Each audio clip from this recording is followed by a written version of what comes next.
El vídeo de hoy es posiblemente el resumen de lecturas más random de todo el canal. O sea, no sé qué ha pasado en agosto, he leído un montón de cosas súper distintas, de todo género, de todo tipo, y eso que algunos no se han colado aquí, porque además de todo esto súper variado, también he estado leyendo La Regenta, lo que pasa es que todavía no la he terminado, entonces pues no lo voy a meter aquí, pero a este batiburrillo podríamos sumar La Regenta. O sea, bueno, si quieres saber qué he leído en el mes de agosto y qué me ha parecido, pues quédate, que allá vamos. Hola, ¿qué tal? ¿Cómo estás? Espero que muy bien. Yo soy Laura, esto es La Voy de Sí y venimos a hablar de las cositas que me he leído en agosto. Un mes muy intenso en relación a las lecturas. No tenía yo esta sensación y cuando he visto la cantidad de libros que he leído he dicho, uy, pues no, madre mía, he leído un montón. Y como siempre, más no todos van a estar aquí. Algunos van a tener reseña específica que veréis en las siguientes semanas. Hay otros que voy a poner en relación con otros libros y también van a tener como su vídeo particular, porque es que no puedo estar 1 hora y media grabando, porque es que hablo mucho, además no sé sintetizar y prefiero sinceramente escoger, hacer una selección de los libros que he leído en agosto y los otros prometo que iréis viendo sobre ellos muy pronto. Bueno, vamos allá, ya aviso que es muy variado y muy loco este resumen de lecturas, muy loco por la variedad y por cosas, yo creo, inesperadas. Que tengo que decir que estoy desconocida, es que mirad, es que si os cuento lo que estoy leyendo ahora mismo, estoy leyendo Dune, vaya, como se diga, de Frank Herbert, por supuesto. O sea, este total lo he puesto a Anabel en uno de esos múltiples clubs de lectura. Yo lo tenía aquí desde hace siglos, desde que vimos la peli nueva, la primera, que me encantó. Se lo pedí a mi novio, esta edición que es ilustrada y no sé cuántos, me la regaló hace 1000 años y me persigue por la casa durante los últimos 3 años, tipo, te regalas el libro y no te lo has leído. Es como, pues mira, pues ahora me lo voy a leer. Y llevo muy poco, lo he empezado ayer, creo. Muy dentro, muy dentro. ¿Es eso inesperado de mí o no? Es que estoy desconocida, para mí misma también, pero disfrutando el camino. Pero, en fin, cosas que ya he leído y que puedo hablaros de ella.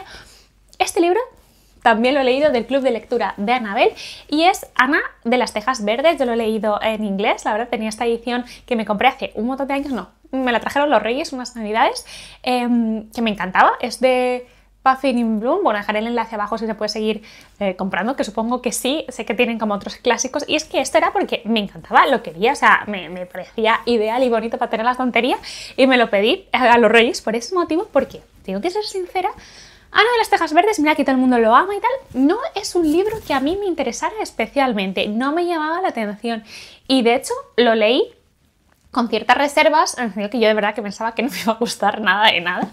Y tengo que decir que me ha sorprendido para bien.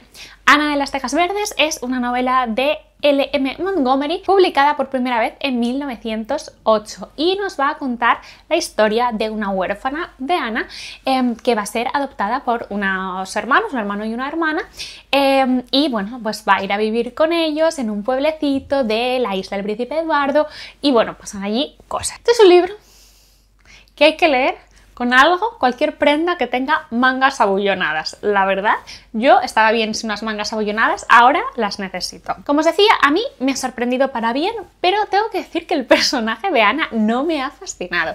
Creo que refleja muy bien la infancia y lo que es el crecer, y la infancia en el sentido de una gran curiosidad, una gran imaginación, este tipo de niños que corren, que no paran, que hablan, que te preguntan por qué y esto y lo otro.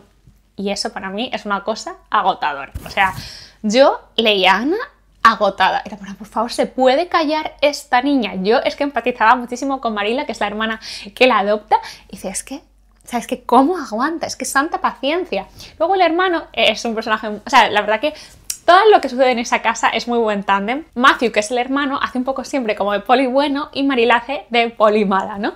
Y al final yo he empatizado un montón con ella porque es la que realmente la educa y la que le para los pies y la que le mete muchos líos. Matthew siempre parece el bueno, pero es que casi no está, es la otra es la que se come todos los marrones. Pero bueno, como que me parecen todos como muy buen tándem y con Ana también, pero tengo que reconocer que es que me ha parecido agotadora. O sea, me ha parecido agotadora y a veces insoportable la pobre Ana. Es verdad que refleja una infancia y muchas de las cosas que hace y sus sensaciones y su necesidad de cariño y de atención y de agradar, es mucho del trauma, las cosas que le han pasado antes de ser adoptada por estos hermanos, y por ahí genial.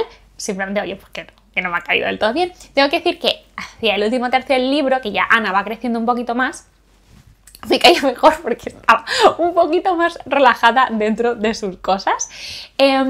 Entiendo por qué este es un libro tan que la gente suele leer en otoño, porque tiene, no sé, como esta sensación, este hogar, no lo sé, tiene un algo como muy otoñal, y también entiendo por qué a la gente le gusta mucho este libro, porque se pasa bien, o sea, hay que reconocerlo, está muy bien escrito, les van pasando aventurillas, te ríes bastante, también te puedes esperar como yo, y tengo que decir que, bueno, también tiene sus dosis de dramita, ¿eh? Yo no me he esperado, yo pensé que iba a ser una cosa como muy acogedora, muy cozy, y sí, pero también tiene ahí su, no sé, tío, su dramita. Este es el primero de una serie de muchos libros, no tengo pensado leer los siguientes pronto, si en algún momento toca en un club de lectura de Anabel pues los leeré, pero bueno, que a pesar de que claramente esto sigue, también lo puedes dar como, mira, he leído esto y ya sé cuál es el origen de la historia, tampoco necesito saber mucho más. Ahí tiene sus cositas que son predecibles, pero es más pasar el día a día, pasar las estaciones, pasar el tiempo, ¿no?, en Tejas Verdes con esta gente. Hay un montón de personajes secundarios, vecinos, amigos de Ana, compañeros del cole y demás, que hacen que todo tenga como, no sé, como mucho encanto. Tú te sientes que estás pasando allí una temporada y, no sé, sí, me ha gustado mucho, me ha sorprendido para bien, pero, hombre, Ana no es mi personaje favorito de la literatura, ni mucho menos. Otro libro que he leído, y ya lo he leído en lectura conjunta y ha sido muy guay, son los cuentos de María Luisa Bombal, que están en este tomito, en este libro editado por Seix Barral, que lo han titulado La última niebla y La amortajada, que son como los dos relatos más importantes, pero hay varios más, creo que son 7 u 8 los que hay aquí. Y nada, yo no había leído nada de María Luisa Bombal. Esta es una excusa, ha sido una excusa perfecta, ¿no?, como para meterme un poco también en la biografía, ver lo importante que fueron sus textos en las primeras décadas del siglo XX, en toda la literatura latinoamericana, cómo era considerada un referente por muchos autores y autoras, se la considera una de las pioneras del realismo mágico, por ejemplo, y cómo luego, qué pena, ¿no?, ha quedado, y hay un poco una reflexión de por qué ha quedado tan olvidada hasta, bueno, pues los últimos años, que se la está volviendo a leer, que se la está volviendo a editar y se la está devolviendo un poco al lugar que le corresponde, ¿no?, dentro de la historia de la literatura. Me ha gustado mucho que esta edición trae textos bastante interesantes. Por ejemplo, trae un prólogo de Lucía Guerra, de la Universidad de California, pero bueno, que se llama La madre de todos nosotros, que parte, ¿no?, de una conferencia que se dio sobre el boom latinoamericano, que dio Carlos Fuentes y donde habló de ella, y un poco aquí se la rescata. Y luego, al final del todo, hay pues también unos textos bastante interesantes. Uno que me ha sido muy favorito mío, que es Bombal por Bombal, donde ella misma habla sobre sus propias obras, sobre las obras que acaba de leer. Bueno, habla un poco de su vida, pero luego hay un apartado que se llama de su obra y va analizando su visión sobre algunas anécdotas y curiosidades sobre estos cuentos que acabas de leer. Luego también hay una parte, una especie de biografía escrita por José Bianco, que originalmente fue pronunciado este discurso en el homenaje a María Luisa Bombal en el Centro Cultural General de San Martín en mayo del 84, al cumplirse el 4º año de su muerte. Entonces, bueno, pues muy guay, como muy completo, no solo los cuentos, sino también estos textos que aportan tanto sobre la autora, que te ayudan a seguir pensando sobre lo que has leído, y de nuevo también como que la rescata no solo su obra, también un poco su figura y su importancia.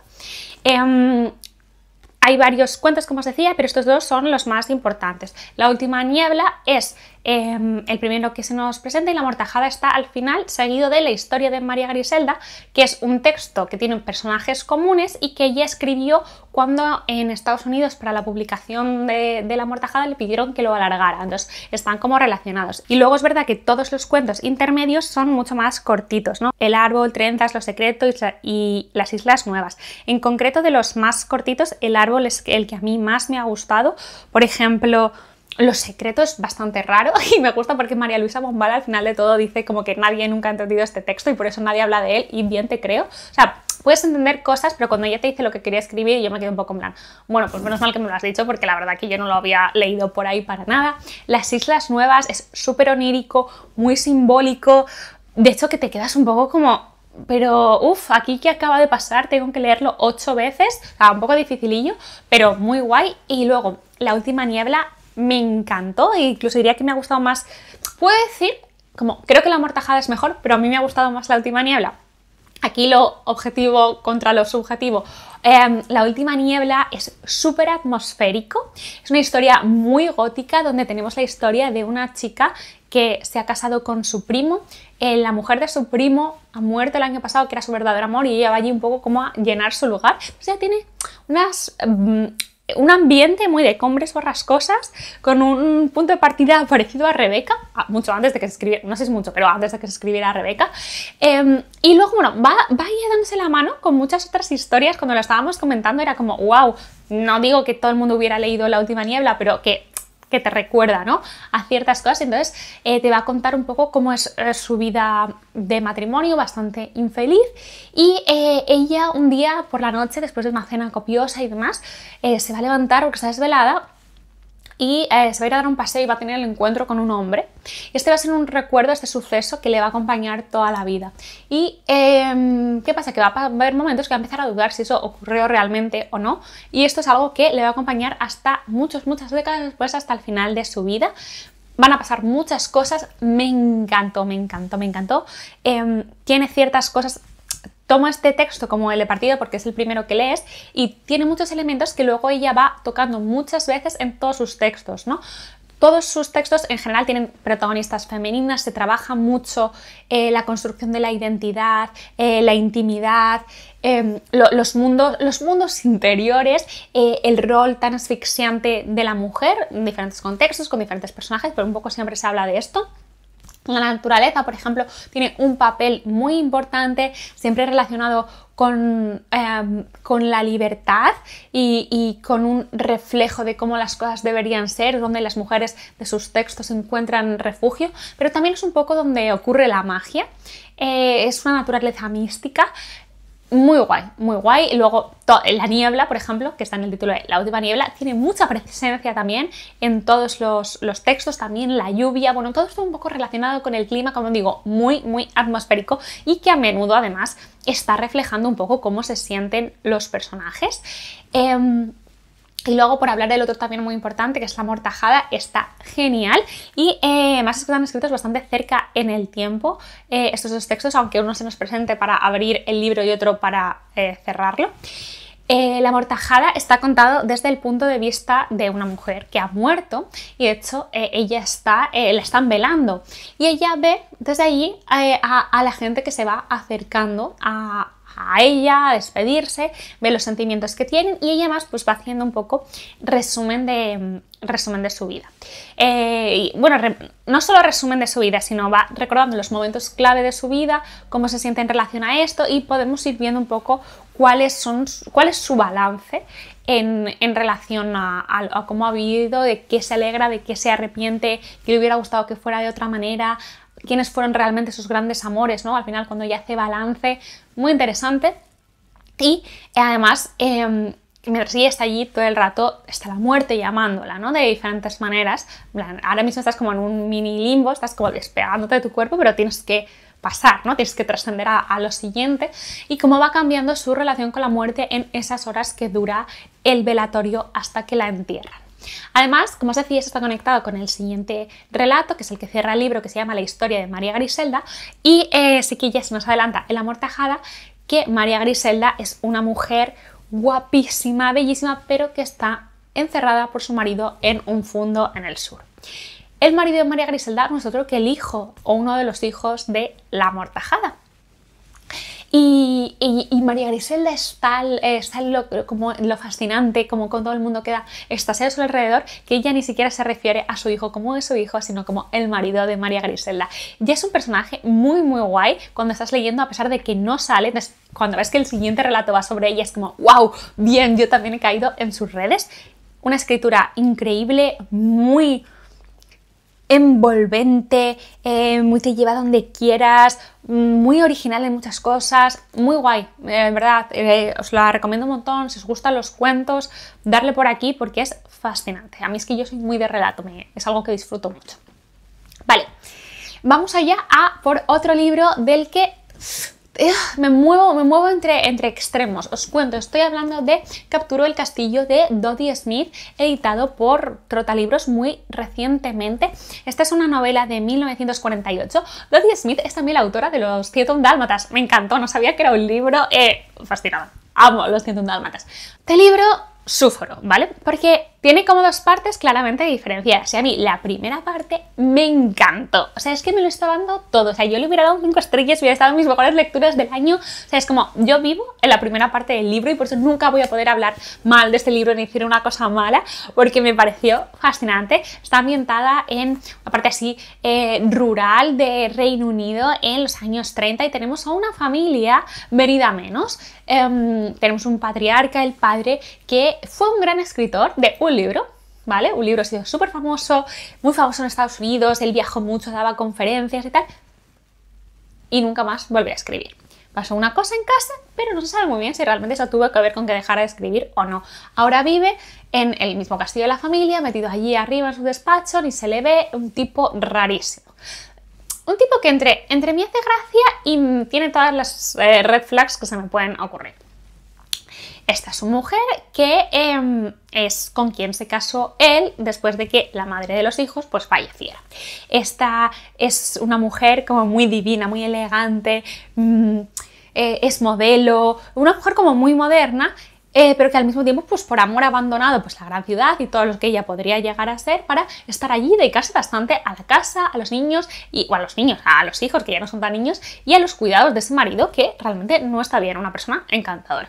Y luego tenemos pues varios hijos, está Rose, está Cassandra, que va a ser nuestra narradora, hermano pequeño, bueno, y otras personas, bueno, en concreto está Steven, que vive allí con ellos, al que le tienen esclavizado básicamente, no le pagan y es un santo varón. Bueno, Cassandra nos cuenta un poco cómo es su día a día escribiendo en diferentes cuadernos, y esto me gusta mucho porque los capítulos de la novela son los diferentes cuadernos que ella va teniendo. Vas viendo cómo va escribiendo de la nada hasta que le regala un cuaderno que es un poco mejor y luego tal. Bueno, esa parte me parece un detalle súper guay. Y Cassandra es una narradora y un personaje muy, muy genial, gran parte del libro. Además, como que esta gente que piensa un poco diferente, que ella y su hermana es muy diferente a ella, ¿vale? Su hermana es la hermana mayor, siempre ha leído pues novelas muy clásicas y esto se comporta de una forma un poco rara cuando tienen invitados porque sus únicos referentes son las novelas que ha leído. Y Cassandra un poco entre que se ríe de ella, pero también le desea lo mejor. Las hermanas tienen una relación curiosa, ¿no? Como muy de hermanas real.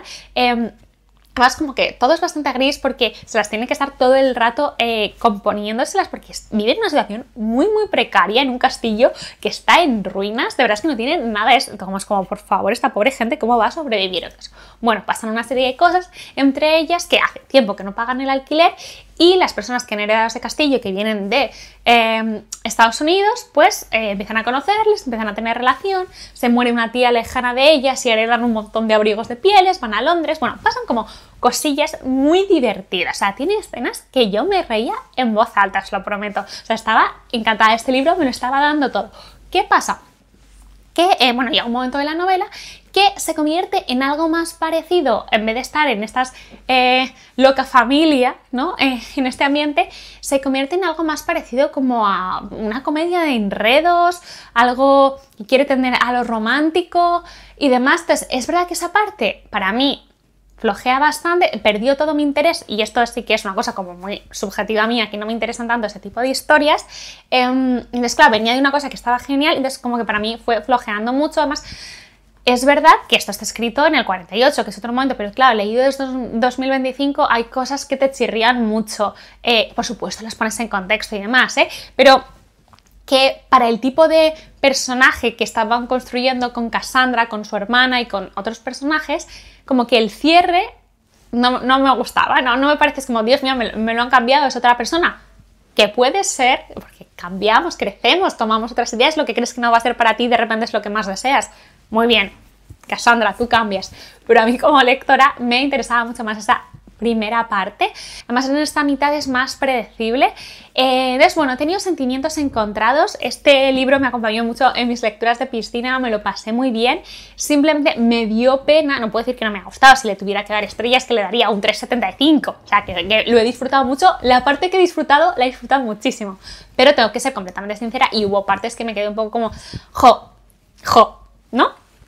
Pero bueno, me encantará saber qué os ha parecido, si lo habéis leído, si os gustan más también esas historias tipo de personajes enamorándose, conociéndose y demás, si sí que os ha gustado más esa segunda parte, me encantará saberlo y que comentemos en comentarios. Bueno, aquí vienen como ya los libros muy locos, luego volvemos a la seriedad, Pero bueno, en el Club de Lectura de Anabel leímos en julio Crepúsculo, ¿vale? En el caso, se releyó después de, no sé, 15, 20 años que no lo leía y me encantó. O sea, esto es una mierda, está claro, esto es lo peor. Me encantó, o sea, me encantó, me reía de lo malo que puede llegar a ser. Uf, me lo gocé tanto que decidí leerme Sol de Medianoche, que es Crepúsculo desde la visión de Edward Cullen, que este salió en 2020, se iba a publicar en su día, pero no sé, aquella historia era como que se habían filtrado porque yo había leído los primeros capítulos y luego se publicó en 2020 y ya dije, pues no lo voy a leer ahora. Pues tal. Menos mal, o sea, lo cogí en la biblioteca, no gasté €1. Nada, lo leí. Lo intenté leer, no me estaba gustando y yo, lo voy a acabar por las risas. Es que ni siquiera había risas. Al 56% lo abandoné. Estaba pudiendo conmigo, me estaba causando ese famoso bloqueo lector. Lo que pasa es que yo lo leía por la noche, entonces como que por la noche me decía mi novio, ¿no vas a leer? Y yo, no voy a leer. Y un día tras un día era como, no, es que no quieres leer este libro, es que no lo quieres leer. Uf, mira que yo no le estoy pidiendo nada a Sol de Medianoche que no sea el nivel de Crepúsculo. Bueno, entonces mucho peor escrito, ya no es eso. Una historia que si te quedaba algo de esperanza por Edward Cullen después de leer Crepúsculo en 2020, que ya sabes que es una red flag con patas, que todo está mal, es que leerlo es insufrible. O sea, no. Una pena. Tenía un montón de ilusión de que me gustara para seguir con mi obsesión por Crepúsculo. Horror. O sea, horror. No lo puedo acabar. Es que no había quien pasara por eso. Vamos a cosas más disfrutadas por mí, porque en Horas Lectoras tenemos un grupo que es Murakamianos y poco a poco vamos leyendo releyendo la obra de Haruki Murakami, y este mes ha tocado El fin del mundo y Un despiadado país de las maravillas, que es este libro, que es del 80, si no me estoy confundiendo, del 85. Y yo lo había leído hace trillones de años, hace más de 10 años segurísimo, y recordaba que me había gustado mucho y hasta ahí, era todo lo que... O sea, sí que recordaba como escenas y tal. Ahora ya lo he releído, no se me va a olvidar en la vida, y sobre todo que me ha parecido un libro muy importante dentro de la obra de Haruki Murakami para entender muchas de sus obras. Sus libros, salvo los que ponen como libro 1, libro 2, libro 3 y demás, son autoconclusivos, pero...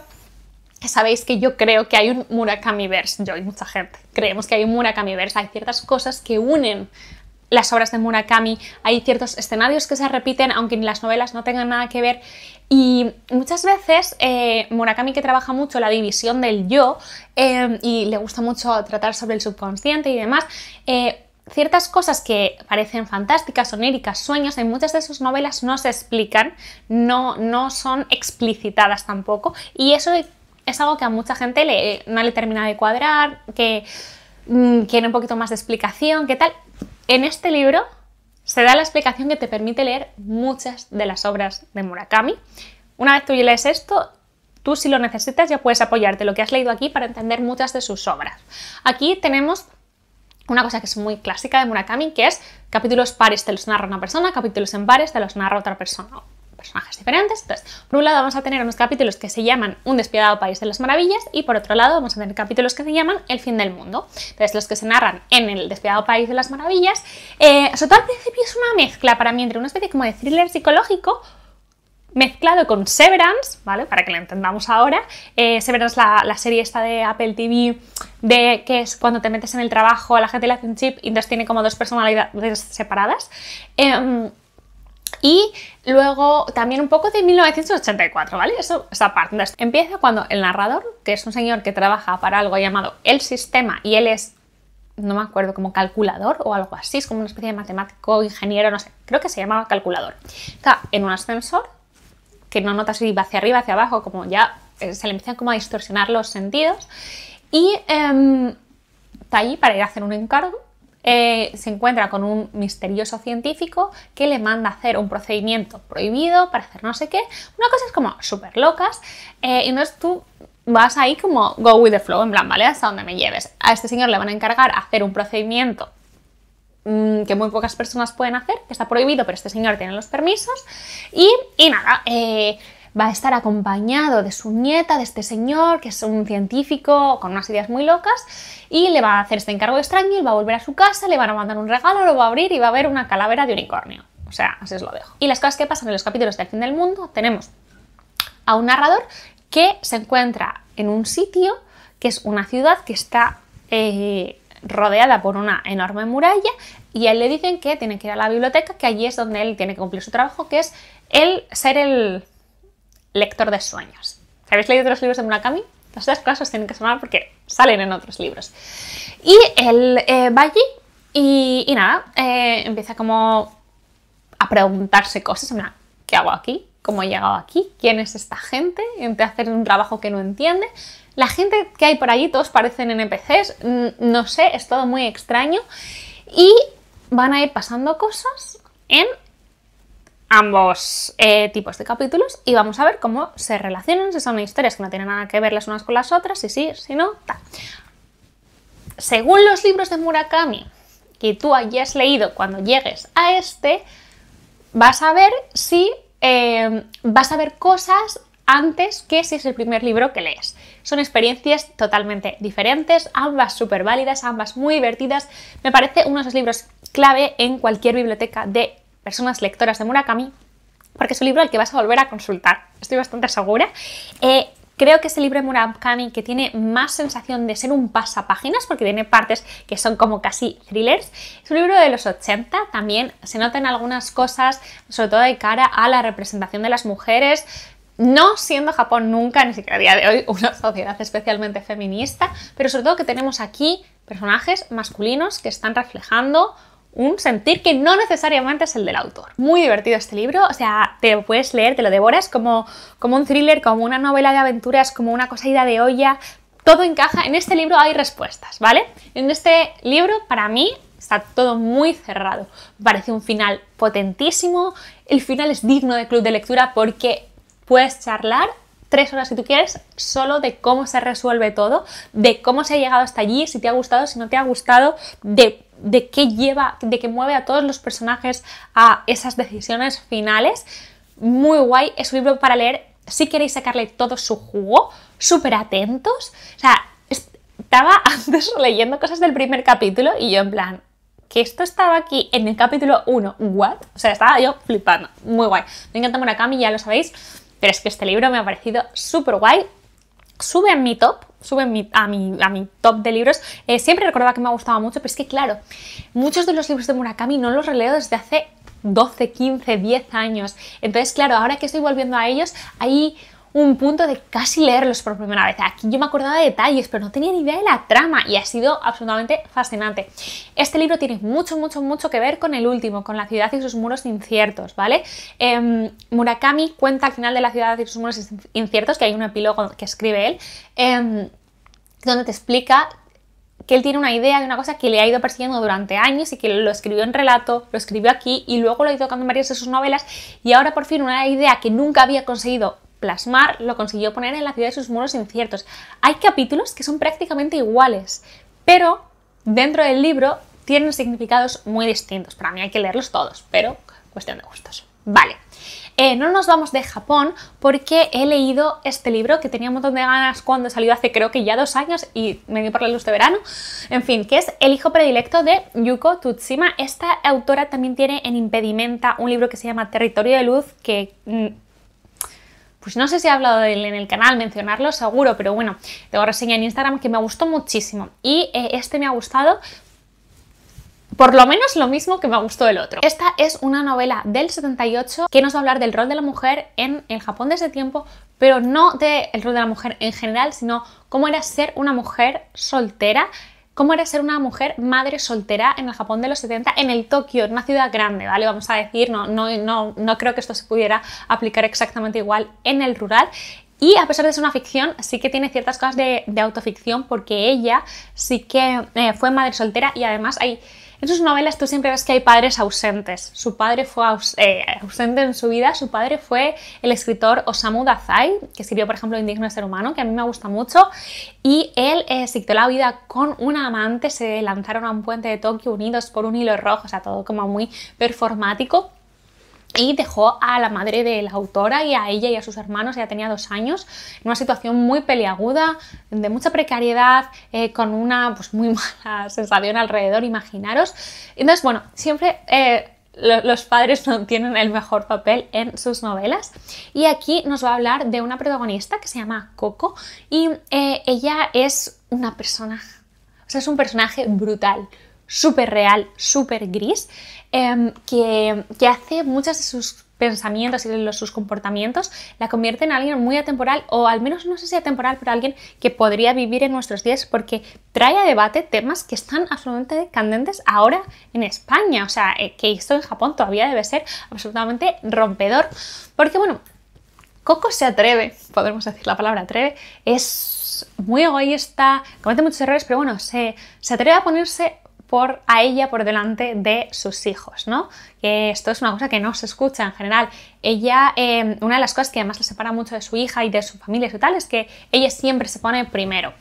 Tiene una hija que cuando leemos el libro creo que tiene 11, 12 años y ya está incluso viviendo con la tía, se ha creado una grieta emocional y física ya, ¿no? Entre la hija, que es mucho más, bueno, pues responsable, una hija que quiere cariño, que ve que ahí no es, ¿no? Coco la vamos a ver autodestruirse, ¿no? En muchos niveles, bebe mucho, no se cuida, es fatal haciendo el trabajo, es irresponsable, pocas cosas le interesan y al mismo tiempo es un personaje que está muy bien construido. Todo esto, todo su comportamiento, todas sus cosas, tienen unos motivos que se explican en el libro. Y Coco es una persona que al final tiene que estar absolutamente agotada de estar sola, agotada de ir siempre a contracorriente, porque al final, el origen de todo esto, de que Coco esté en la situación en la que esté, es que ella no quiere pasar por ciertas cosas que parece que la sociedad impone, ¿no? Esta idea otra vez de leer un Japón que nos muestra cómo es la vida en las orillas, la vida cuando no llevas algo que está totalmente normalizado, que es el estándar, que es lo que todo debe ser, y cómo esta sociedad destruye, ¿no? A quien no juega como ella quiere bajo sus normas. Entonces Coco te desespera y te enfada en muchos momentos. Creo que es normal y creo que está escrito para eso, pero tú al mismo tiempo cuando lo estás leyendo sientes que juzgarla sería demasiado simple, ¿no? Entiendes, o sea, puedes juzgar y puedes enfadarte, pero al mismo tiempo dices, claro, vamos a ponernos en su lado. Como si miro las cosas desde este lado, ¿qué hago? Entonces es muy interesante además que no estamos en una sociedad donde, lo comentábamos en un club de lectura, ¿no? Y dicen, no, es que no pide ayuda, es que tal. Bueno, lo de pedir ayuda y comunicarse también es muy de ahora y además en Japón todo este tema del honor y el volver a casa, el decir a tu familia qué tal, no es tan fácil, ¿no? Como nos puede venir a la cabeza en una sociedad actual o en una sociedad donde la familia y los amigos son tan importantes y tan no sé, un apoyo tan grande, ¿no? Para nosotros es una sociedad mucho más individualista, sobre todo de cara a cuando tienes problemas. Y en toda esta debacle, más Coco es una mujer con deseo y que lo explota y que le gusta tener parejas sexuales y demás. Bueno, pues en esta situación, de repente ella se da cuenta que está embarazada y empieza a autopensarse, a autoengañarse, que iba a decir, porque yo lo he leído desde ahí un poco, de que ese hijo le va a solucionar la vida. Cuando en realidad dentro de sus propios razonamientos incluso se caen, ¿no? Entonces esta parte es muy curioso cómo ella de repente ve en la posibilidad de tener un nuevo hijo como que todos sus problemas se van a solucionar, su hija va a volver a casa y ya les va a unir, pero tampoco además es un discurso que haga en ningún caso desde la responsabilidad.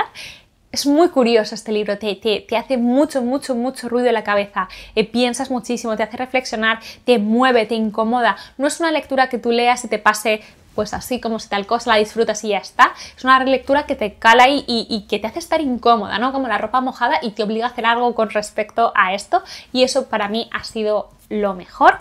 le recomiendo muchísimo. La verdad es que a mí me gusta mucho Yuko Tsushima, me gusta mucho la literatura japonesa, entonces sí, lo voy a recomendar.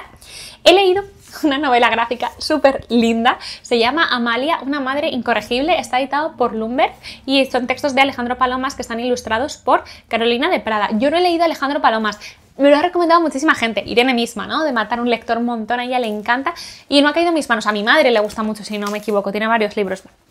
Pero una novela gráfica yo siempre la aprecio. Es bueno, nos va a contar en viñetas la historia de Amalia, que es una mujer mayor, bastante mayor, vive sola con su perro y tiene a los hijos como muy encima porque, claro, ella lo siente como unos hijos que la agobian, pero cuando has vivido algo así, ¿no? En mi caso no con padres, pero sí con abuelos, con gente mayor, más dependiente de la familia, lo ves desde el otro lado, ¿no? Cuando no quieren las personas mayores darse cuenta de que ya tienen ciertas limitaciones, de que se están cayendo, de que no se están acordando de hacer las cosas, de que ves los dos lados. Entonces, está contado muy bien porque está contado desde el humor, te ríes mucho con Amalia, la amas, la entiendes, pero los hijos, que son los malos, entre comillísimas, por aquí es lo que tú eres en realidad y los sufres mucho y los abrazas también. Es una historia muy linda que creo que quien tenga pues sus padres sean mayores, haya vivido con sus abuelos, bueno, todo este tipo de historias es algo que a lo mejor si tenemos suerte de que nuestros padres vivan muchos años, vamos a vivir situaciones más o menos parecidas.